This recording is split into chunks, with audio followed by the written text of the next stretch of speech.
रावण की सोने की लंका का असली रहस्य क्या है? आखिर शिव और पार्वती का स्वर्णमय निवास कैसे बना राक्षसों का किला? एक बार माता लक्ष्मी ने भगवान शिव और माता पार्वती को अपने वैकुंठ धाम में आमंत्रित किया। जब माता पार्वती और भगवान शिव वहां पहुंचे तो वे वैकुंठ धाम की अलौकिक भव्यता और सुंदरता से मंत्रमुग्ध हो गए। वापस कैलाश लौटने के बाद माता पार्वती ने शिव जी से एक भव्य महल बनवाने का आग्रह किया।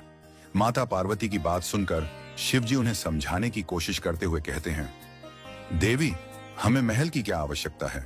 हम तो योगी हैं। महल के ऐश्वर्य में हमें कहां शांति मिलेगी? लेकिन माता पार्वती अपना हठ नहीं छोड़ रही थी।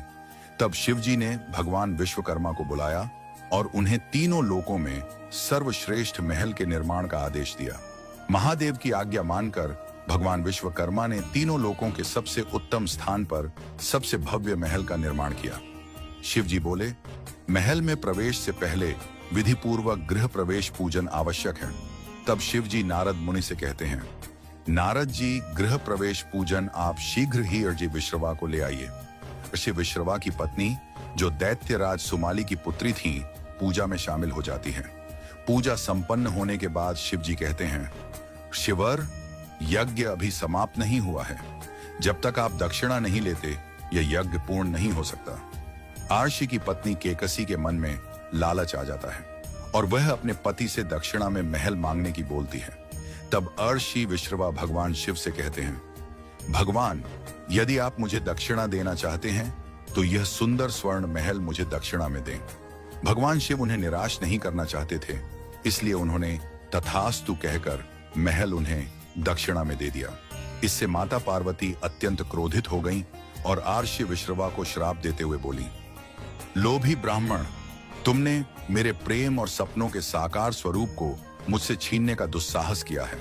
इसीलिए मैं तुम्हें श्राप देती हूं कि तुम इस महल का सुख नहीं भोग पाओगे। एक दिन महादेव का अंश इस महल को जलाकर इसकी शोभा मिटा देगा और तत्पश्चात तुम्हारे कुल का सर्वनाश हो जाएगा।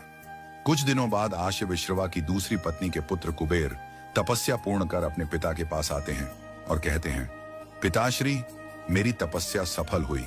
मुझे आशीर्वाद में यह पुष्पक विमान प्राप्त हुआ है।